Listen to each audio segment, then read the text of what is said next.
Welcome to the Shared Table with Beer Moretti. I'm Owen Doherty and I'll be your host this evening. The Shared Table is all about good company, good food, and of course, great beer around the table. We've got an actual superstar lined up for you. Gino de Campo! I'm here and I'm going to be honest with this table 100%. So whatever you throw at me, I'm going to tell you the truth.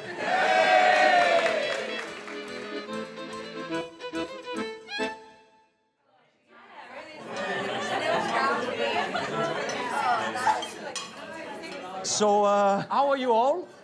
Oh, good, yeah. That's very good. Yeah. Salute, as we say in Italy. Salute. Good.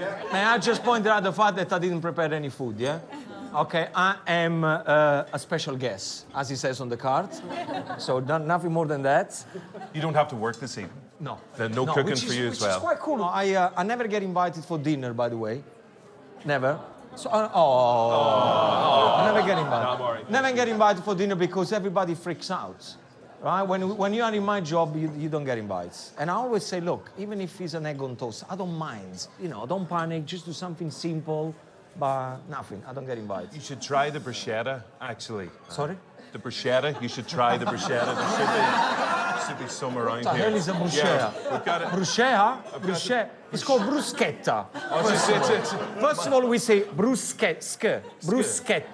Not I think bruschetta. most Irish people would probably say bruschetta. No, don't blame most Irish people. Blame everybody else. Don't blame the Irish people. What do you say? Oh, I say bruschetta. Bruschetta? That was your What do you chance to say? say it properly. Bruschetta. No. Bruschetta. He's taking the piss by saying bruschetta with an Italian accent. No. Sounds good, though, doesn't it? Bruschetta. Sk. That's what we say, all right? Bruschetta. Okay, we got that cleared up. Oh, we get that You should cleared. try it, though. It is lovely. Thank you very much. Ah, it's good. Grazie. Thank you. Grazie. Very We nice. got that bit. So, listen, I was having a look around, reading up about you, about your life, and one thing that kind of stood out to me was you have this amazing mantra in life. I might actually adopt it as well. It's minimum effort, maximum satisfaction. Yes. So minimum, is this something you live your entire life by, or where did that come from?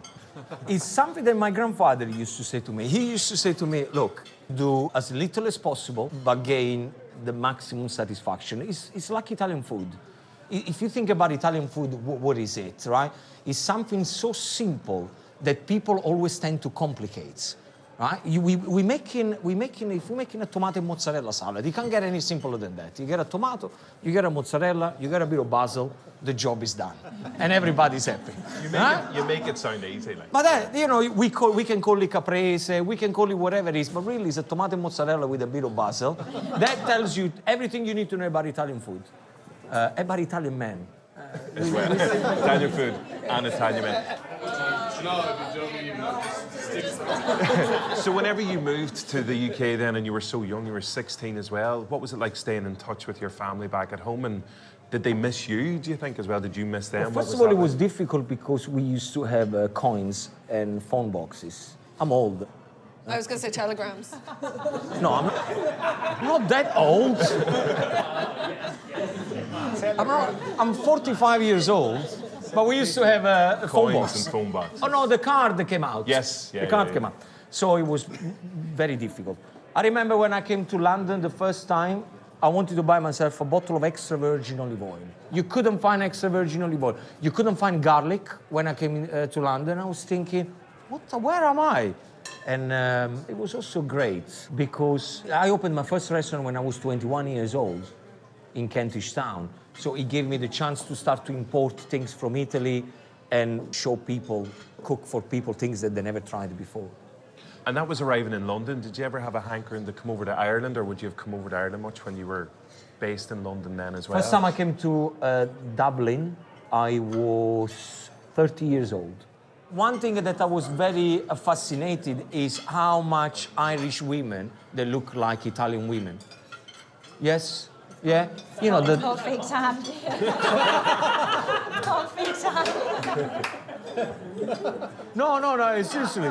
The dark hair, the very family orientated and all of that, so I like So a lot that. of connections between the Irish lifestyle and the Italian lifestyle. Yeah.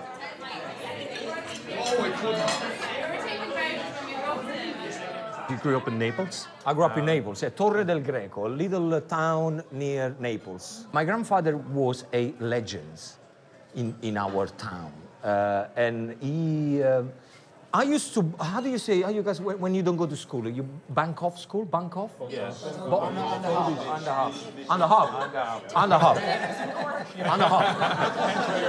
There's about 40 different ways. I don't really understand it. No, we'll get subtitles. We'll get subtitles for the court.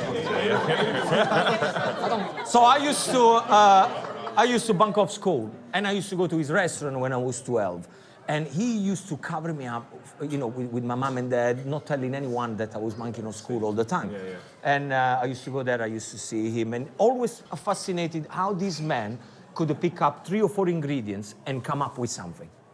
And the day that I decided to be a chef, I remember like it was yesterday. He made gnocchi, potato dumpling, right? So he was there, mashed potato, eggs, flour. He came up with this thing, then he served it to his guests, and he used to always go outside to kiss the women, as, you know, just to say hi and everything else. Dessert. And I was thinking, wow, what a man. You know, this guy, not only is an artist that he can produce this thing, but then he's popular with the girls. So, you know, when you are at that age, you want every kid wants to be popular with the girls. And I thought, maybe this is the way to go through. And he was right. He was bloody right. He was right. Have you found that, like, is there a particularly romantic food or romantic dish or like a particularly sexy food that you like to cook? Look, there is one thing that I'm not going to do here, is to give you, is to tell you lies, or to tell you what is politically correct for me to say. I'm here and I'm going to be honest with this table 100%. So whatever you throw at me, I'm going to tell you the truth. You are on a dinner, you want to impress someone on a dinner table. Number one, you both know why you are there. And it ain't going to be for the food, is it? Right? Not with my cooking. We are there because eventually, at the end of the evening, we are going to bang each other. And it's as simple as that. So my point is this: why wasting your flipping evening around the kitchen? Just do a fried egg on toast and fucking go to the bed straight away. Beans on wait, toast. yeah. Whatever is quick, and get on with the evening. That's what I'm trying to say. Well, thank you for the pro tip. Whenever you are inviting people over to your house as guests, as friends, what would you kind of cook for them? I tend, whenever I go friends around or people around, I tend to do a lot of antipasti. So I start with loads of starters. That's what I would do. If you invited all of us around to your house. And now you're looking for an invite. 100%. When you say all of us, All of it. He hasn't realised yet. No, we can lose him. That's fine. We can lose him. That's fine. Yeah. that's the kind of thing I would cook. I'm a huge fan of not spending a lot of time in the kitchen when I have guests. I don't think it's fair.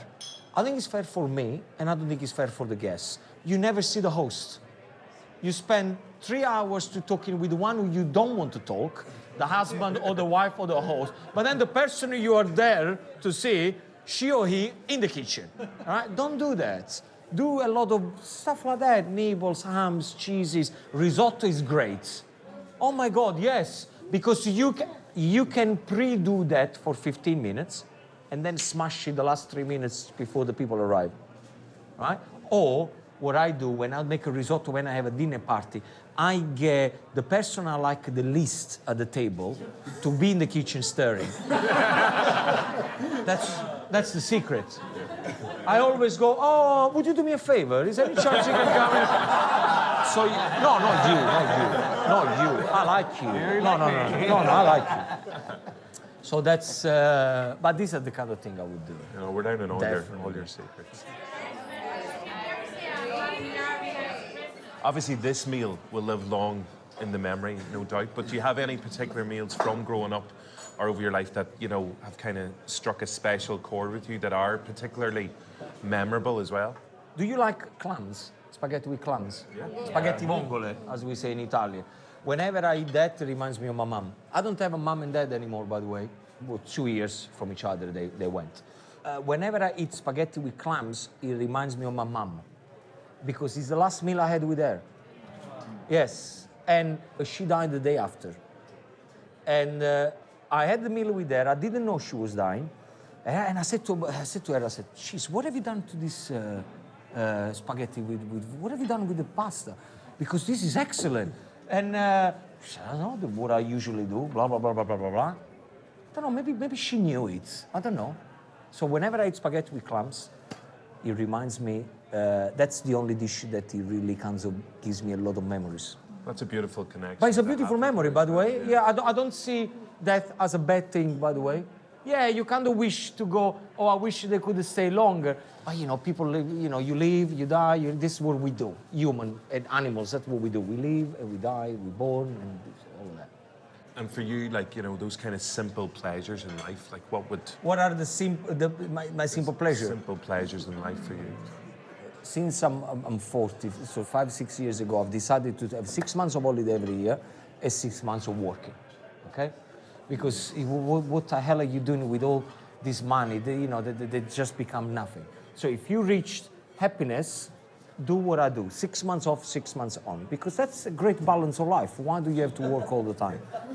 So the best thing ever is when I'm on the island of Sardinia, sitting around my house somewhere, listen to nothing, completely silent on the mountain. I live around the mountain, which I love. I've always been perfectly content by myself, with the family around as well. But Different rooms. I can live, you know, by myself. In terms of starting that TV career, like, how did that come about? Because yes, you were cooking and stuff as well, but like, was it like, I want to be on TV as well, I want to be famous? Was that something that you kind of set as a goal for yourself as well? No, I am literally living someone else's dream, right? I want to be very clear. I never wanted to do television. I never wanted to write cookbook. I never wanted to do any of this. The only thing I wanted to do is to open restaurants and cook. The television happened when I was 24. I was cooking somewhere and a producer came, he saw me and they said, "Look, we're doing a new show called Good Food Live on Sky. We need someone to come cook pasta. Would you do it?" I said, "No, I don't want to do it." So this guy bothered me for about 2-3 weeks. He used to come to the restaurant, bothered, really annoying. At some point I went, "You know what, yes, I'll do it." "When is he?" 2 days. "Yes, I'll do it." No, don't worry, I'll just show up and I'll do it. Live. Now, 2 things is gonna happen when you do a live show. Or you're gonna freeze and completely mess it up, or you just don't care, right? Remember, I didn't care because that's not what I wanted to do. So I wasn't going for an audition or anything like that. I couldn't care less. So I went there, I did what I had to do. The day after, in those days, we didn't have phones or anything like that, but we had letters. Letters. Have you ever heard of that? A letter where you write with a pen. So they got all the letters in that they wanted me to go back to the show. And then from then I did Ready Steady Cook.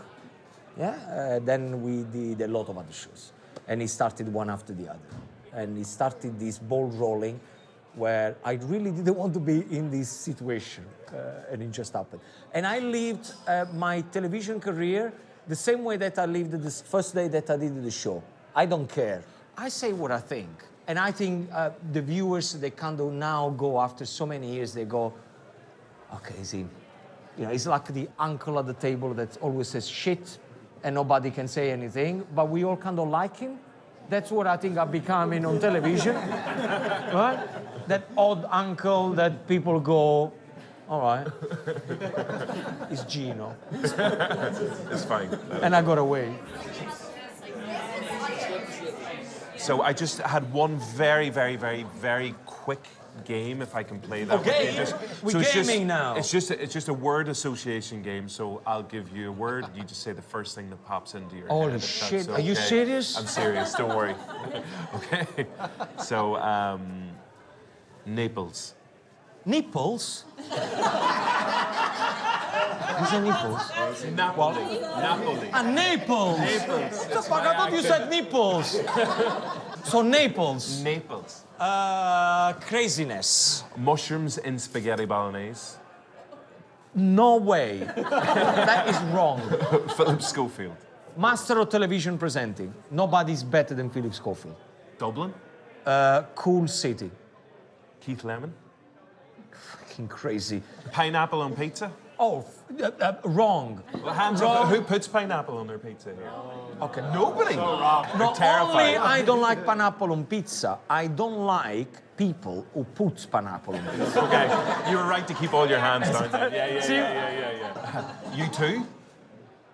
You too. Yeah, the band. The band. I was like, you too. Okay. And also you. You too. The greatest rock band in the world. Gordon Ramsay. Cunt. No. Can't. I can't. Oh, you can't. I don't say that. What's wrong with you? Fucking dirty-minded. Can't, I mean, cannot. Cannot. Carbonara with cream and ham. What? Yeah, with cream, like mixing in Carbonara, cream and ham is not a carbonara. So we're talking about something else. cream. Cheese and onion crisps. When I'm drunk. Your fans? Very cool guys. They know their limits, I think. Yeah. And last but not least, bruschetta. No. Bruschetta. Bruschetta. I thought I had it. No. So close. Say one more So time. close. Come on. Bruschetta. Ah, yes.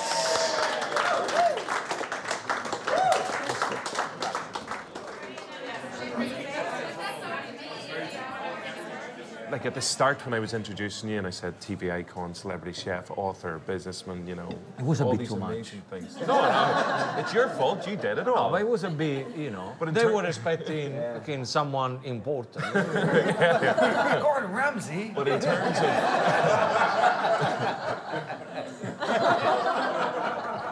Sorry, it's a good crack.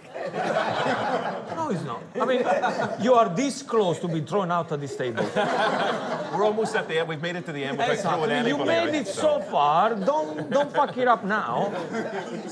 But in terms of what you personally would like to be remembered for, is there something that you would like to have as Gino De Campo's legacy? It has to be a legacy about Italian food.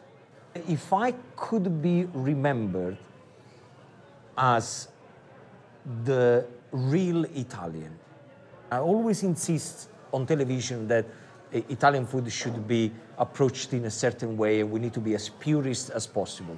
The authenticity, the tradition that I brought to your family, you know, all the things that I keep doing. I want everybody to... Well, I was going to say salute, but I'll probably say it wrong. No. No. Can you lead us all in one final salute? And have you all had a good time? Yeah! And please give a very massive thank you to our special guest, Gino De Campo, as well.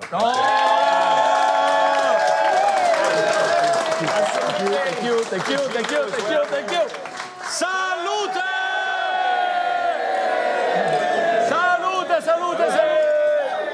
Salute and sloncio, both. Salute! Thank you. Thank you. Thank you. Thank you. Thank you. Thank you.